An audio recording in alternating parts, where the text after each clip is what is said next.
Hey, what's going on now? This is Fred, and in this video, what we're going to talk about is why your bad credit is keeping you poor. So before we get started, like always, if you haven't done so already, just wanted to ask if you can go ahead and subscribe to the channel, right? Hit that bell notification so that way whenever we drop a new video, you'll be notified and be able to catch that information live as it comes out. Hit the like button so you can go ahead and like this video. If you find this information helpful, share it, and just leave a comment for us. We just kind of want to see what's going on in the eyes of our viewers, exactly what they want to hear, what they want to talk about. If they have anything on their mind, we can try to bring a video to help please them and get that information out to them.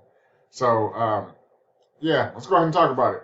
So, why is your bad credit keeping you poor? Okay, this is something that I've dealt with in the past because I was in a situation where credit wasn't the best, and now I'm in a completely different space in my life. And what I wanted to tell you, I wanted to tell you a story, right? The whole reason and purpose of how I got into credit in the first place was based on bad credit, right? So I went to the dealership because I went through a divorce, right? Went through a divorce and life was turned upside down. So when I went to the dealership to apply to get a car, the dealership said, you have to have somebody buy the car for you. And I was like, you mean like get a co-signer? And they said, no, you cannot be on the loan because if you're on the loan, you're not going to qualify. So that's how bad my credit was at the time. I really didn't know what that meant. I was young. I was, barely 20 something years old. And, I really didn't know what was going on, So my sister, she's actually the one who put the car in her name for me. So I want to thank her, publicly for putting her life on the line and co-signing for me. It's not something that I recommend anybody do is co-signing. The banks know what's going on, right? They're well aware of if a person is going to make payments or not. And if they're asking for a co-signer, that co-signer more than likely is going to be on the hook, right? The only reason why I was in my situation is because I had made some bad decisions financially prior to going through my divorce, and it just stuck with me. I really didn't know what credit was. I was a young 20-something kid, really didn't know what was going on. I had two kids at the time. Yeah, I had two kids at that time, right? So, I'm working, not really knowing what's going on, just trying to make ends meet. And, you know, so my sister buys me the car, right? I don't know what's going on. And a few months later, after getting the car, she gave me a packet, 47 pages long. I remember it till today. And I still have that packet, actually. I found it not too long ago. So I keep it as a keepsake for what actually got me into the credit repair business, right? But, saying all that to say, um, credit is something that's very important, right?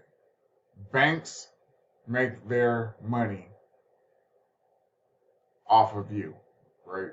If you bring in $1 to a bank and deposit it into the bank, they could then loan out $10 off of your $1. Okay, so imagine having bad credit. You go try to buy a car. In my case, I bought a brand new car. Um, my sister bought the car for me, right? I didn't really know what was going on, so I started studying credit and kind of how it worked, right? And after reading this packet, I started going through and just following the things in the packet. Now, this was back in 2000, right? So that's 22 years ago now. But that's when I got into the credit repair industry, right? Not really knowing what I had going on, but I started doing this for myself. I didn't know what was going to come of it, how it would work, what it would do. I didn't really know anything, right? So I'm going through the process. I'm sending my letters out. The letters worked a whole lot better 22 years ago, I'll tell you that.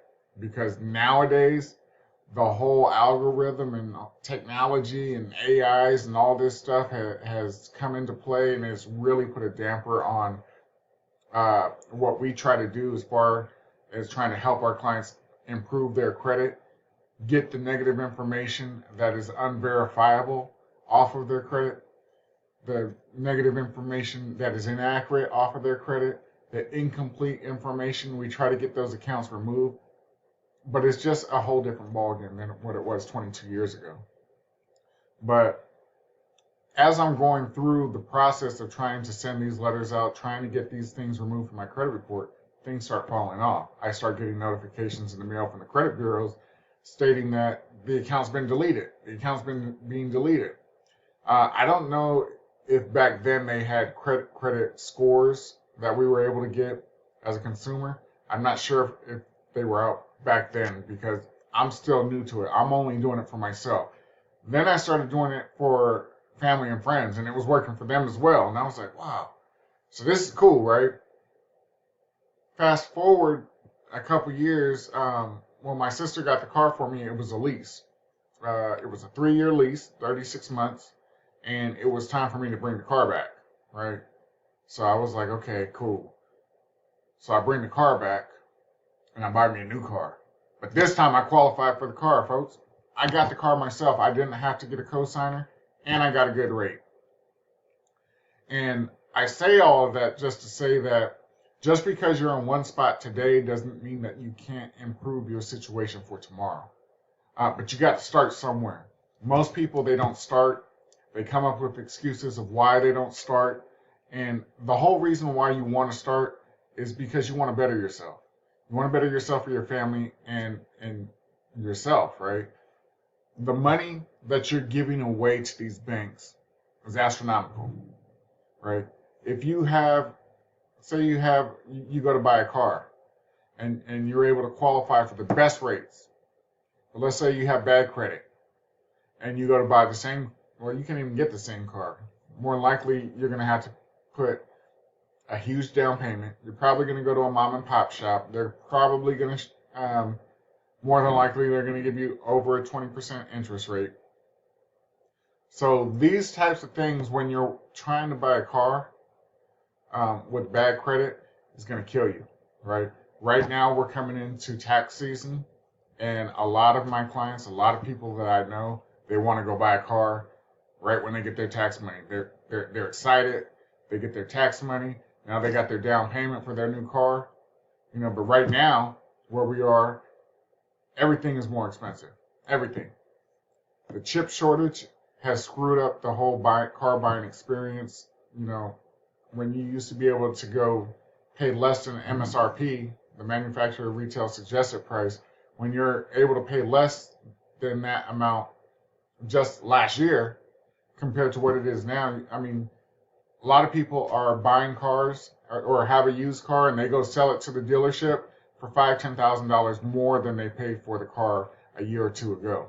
I was speaking to a buddy last night, and they gave him $5,000 more than he paid for his vehicle, which he had a car for like 17 months, so just over a year he had the car, and they gave him $5,000. So it was like he got paid to drive this car, which was used when he bought it, and he got paid more for that, and then he went and bought private party and was able to get a good deal. So you just want to keep an eye out of what's going on in the world. But the focus on this video, again, is just to help you guys understand that by having bad credit, it's keeping you poor and it's making the banks rich, right? Because if I go to buy a car and let's say we're going to have to put a down payment. So I want to give you a real live example. So let's say I want to go buy a 2018 car. It's 4 years old now. So I'm going to go buy a 2018 car. Let's say that car is $20,000. They're probably going to ask for $5,000, $6,000 down, probably like 25% at least. Okay, so let's say 25% I have to put down, anywhere between 20 and 25%, so that's $4,000 to $5,000 as a down payment, right? So that's my down payment. Now my interest rate is going to be probably over 20%. So that monthly payment is probably going to be somewhere in the $600 range. Okay, and I'm just throwing numbers off the top of my head. I don't actually know what it is. But let's say we want to go buy a brand new car and we got good credit. And let's say that car is $25,000. And let's say we put that same $4,000 or $5,000 down. But now instead of having a $600 and something payment, now we're dealing with maybe a $500 payment or less. But now you're talking about a 4-year-old car, used, probably around 60, 70, 80,000 miles, versus a brand new car where you're the first person in it. You know how that car is going to be taken care of because it's going to be yours. So there's a difference in savings, let's say $150, $200 a month. Now, what can you do with $200 a month? Let's say that you're 19 years old, right? And you find yourself in a situation. And a lot of times people think, hey, I'm only 19. I don't know about credit. I don't know how it works.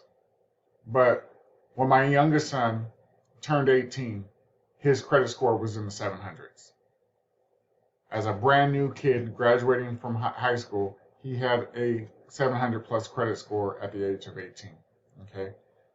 And that's because I added him as an authorized user on several of my credit cards, right? So I set him up to put him in a position to help him qualify for, one, better rates, two, better position in trying to get jobs, because nowadays when you're applying for work, they ask you, they want to see what your history is like.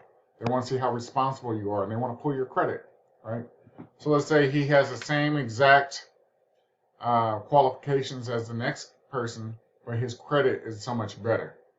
He has a 700 credit score versus the second person, maybe they have a 500 credit score. Well, he's obviously showing that he's more responsible, even though he just turned 18, right? So, he turned 18 several years ago, but I'm just trying to make a point, right? And I'm making a point through the stories that I've gone through personally in my life that I'm able to speak on. Because I can speak on what I've gone through.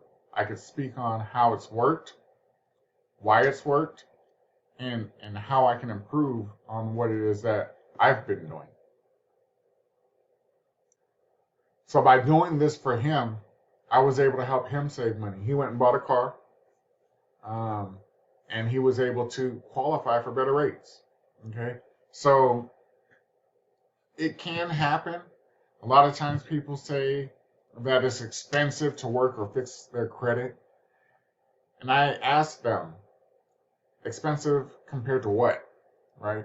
Because if you go buy a car and you're paying that extra $200 that we talked about, you pay that extra $200 a month. Now, and you break that over 72 months, that's a lot of money, right? It's a lot of money, right? Over $14,000 in savings. So when you say it's expensive, I'm going to come back all the time. Every single time. I'm expensive to what? Expensive to the $200 that you're wasting paying the bank every single month for 72 months.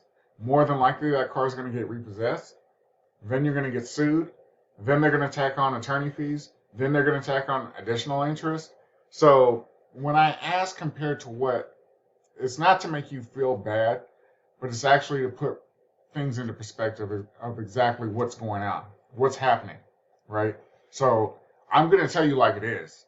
Sometimes people don't like to hear it, but I don't want to sugarcoat it. I don't want to tell you what you want to hear, but I want to tell you what you need to know. Because the more upfront and direct I am with you, the more that I've gained respect among my peers, respect among my clients. Like, yes, it's kind of like going to boot camp, right?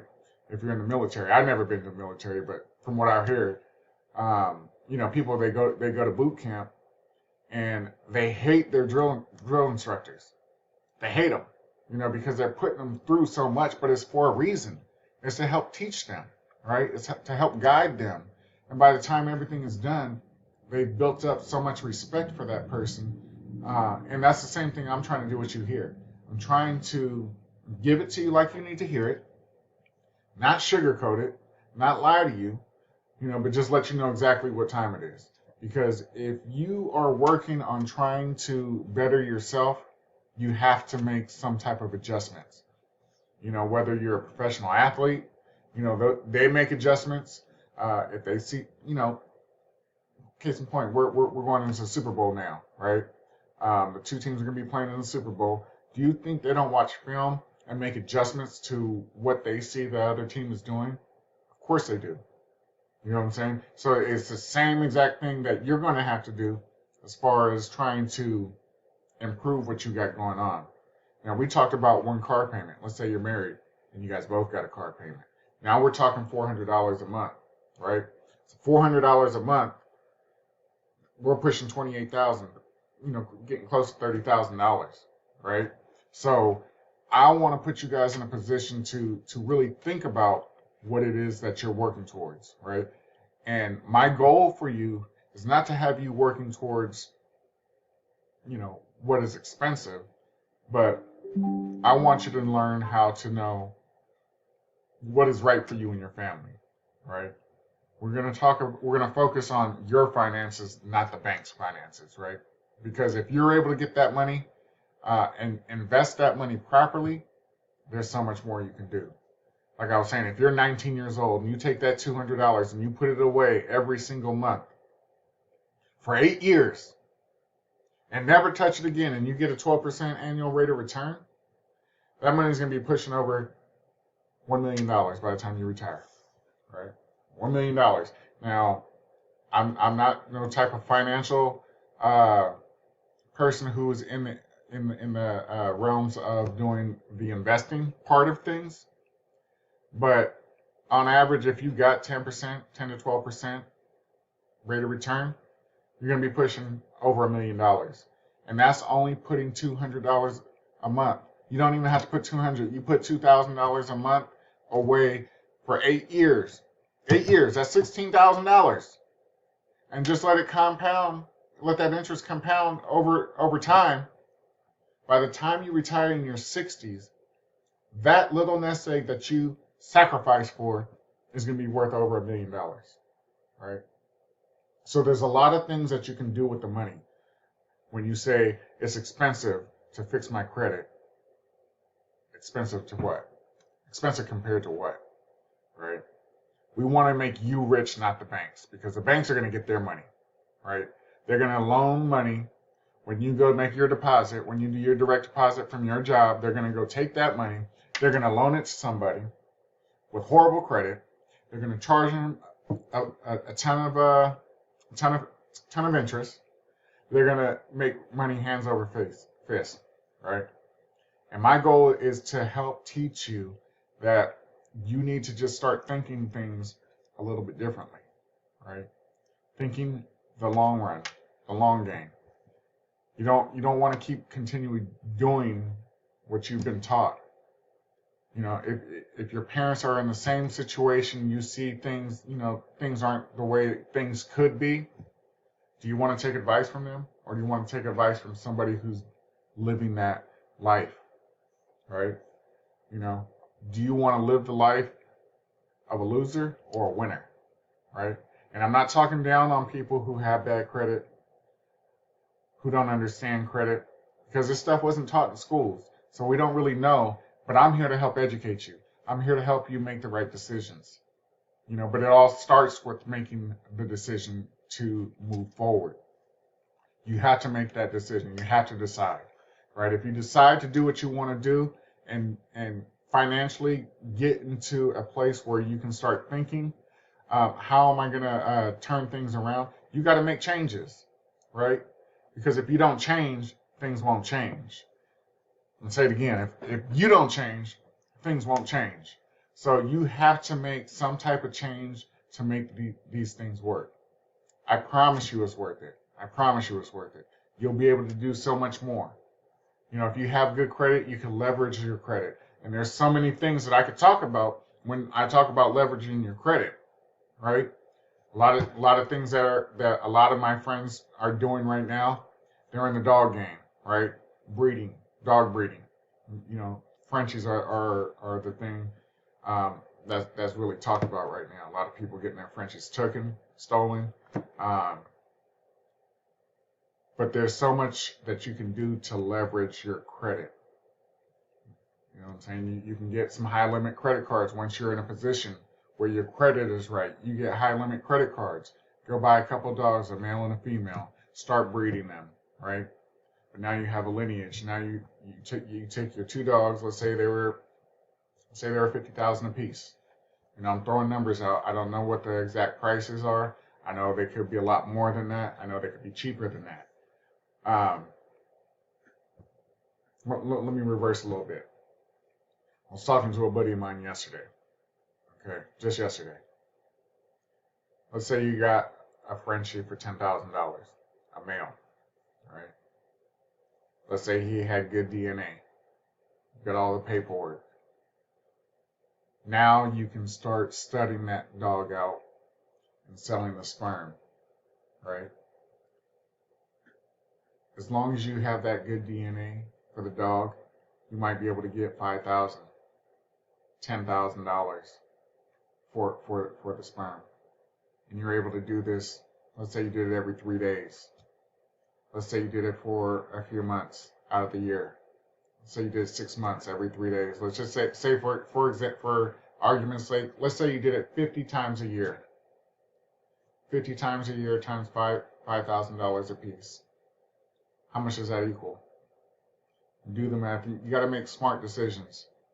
If you didn't do the math, it's over that's $250,000. 50,000 times 5. Excuse me. 50 times $5,000. You have to start doing things to help you in what you want to do. Now I know everybody can't be a dog breeder, but there's other avenues out there. There's things out there that you can do to help put your family in a better position. Don't let your job be your only source of income. They say the average income of a millionaire, average millionaire has seven income streams. Don't let your job be the only one for you. Work for your family. Do what you got to do. Make sacrifices now for them. All right. If you didn't know, we have a referral program. If you want to learn more about the referral program, reach out to me. I'm happy to tell you about it. You know, because what we do for our clients, we go above and beyond. We do everything we can. We talk with them. We go ahead and give them advice as if it was our own family. You know, because once you come with us and you join our program, you are our family, and we're going to treat you as such. You know what I mean? So I wanted to just bring this video. I know I kind of rambled on for a minute, but my ultimate goal is to help you guys become wealthy. You know, and you're never going to become wealthy if you don't do the work. You have to do some work. You can't just sit back and just say, hey, I'm just going to let life happen, do what it, no. You got to get in the trenches and do the work, right? Because I promise you, if you do that work, you'll be able to do things that you never thought you'd be able to do, right? Let me tell you a quick story, and I'm going to wrap up with this story.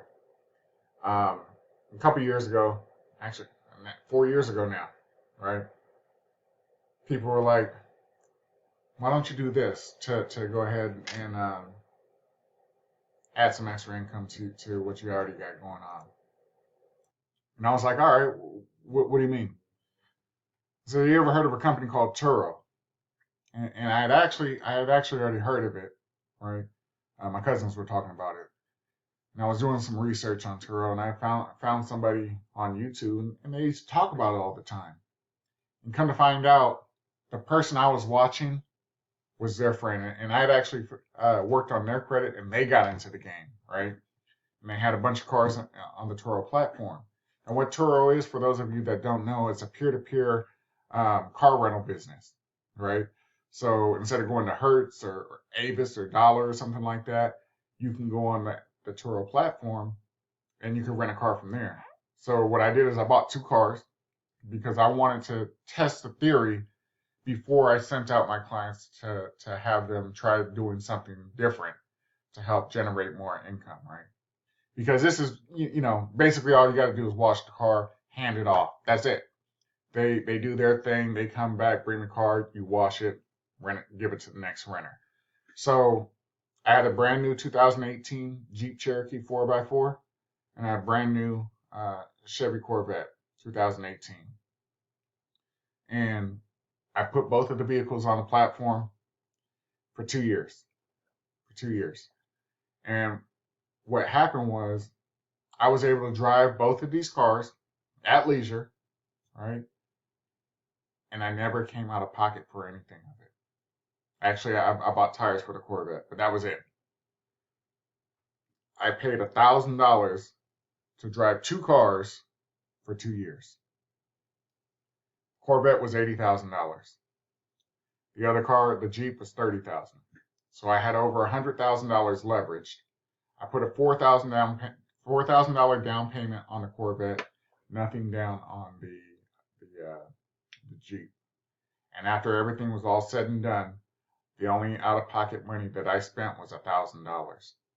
But I was able to drive the cars for free. The renters paid for everything else. Okay. When everything was all said and done, as far as profits over the year, I averaged about $13,000 in profit per year on both of the vehicles. Okay. So in a 2-year time span, I made $26,000. I put out $5,000.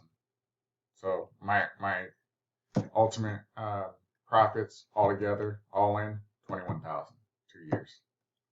So just want to leave you with that. Let you know to start thinking outside the box. Let you know that there are other avenues that you can help generate additional income, right? But it starts with you making the switch, making the change to think like the banks think, right? We want to make you rich. We don't want to make the bank rich no more because they've been getting our money all these years. I'm tired of it. I know you're tired of it. I know you're tired of getting denied credit cards. I know you're tired of getting these astronomical high interest rates. It's got to stop. But it's not going to stop until you stop thinking of the old way, just happy that you were able to get approved. Nah, can't do that no more. Can't. I want to make sure that you get qualified. Qualified is a key word that I want to talk about. Qualified. I need you to qualify. We need to get your credit to a quality standpoint that when you go apply, they say whatever you want is yours. As long as you can afford the payments, go ahead and take it. And that's what we're working towards. Getting you into a position to qualify for the best rates, to qualify to stop saying credit repair is expensive and start saying, I want to take back the money that I've been giving these banks all these years, because that's what it comes down to. So again, with that said, thanks for watching the video. If you stayed this long, hopefully I gave you some good information. If you haven't already, I'd love it if you subscribe to the channel. Hit that thumbs up, hit that bell notification, so that way whenever we drop a new video, you'll be notified. And leave a comment. Let me know what you thought about the video. If you didn't like it, tell me in the comments below. If you did like it, tell me what you liked about it. If you have suggestions, definitely want to hear the suggestions. So again, my name is Fred, and it's good talking to you guys, and I look forward to hearing from you guys. Have a good day.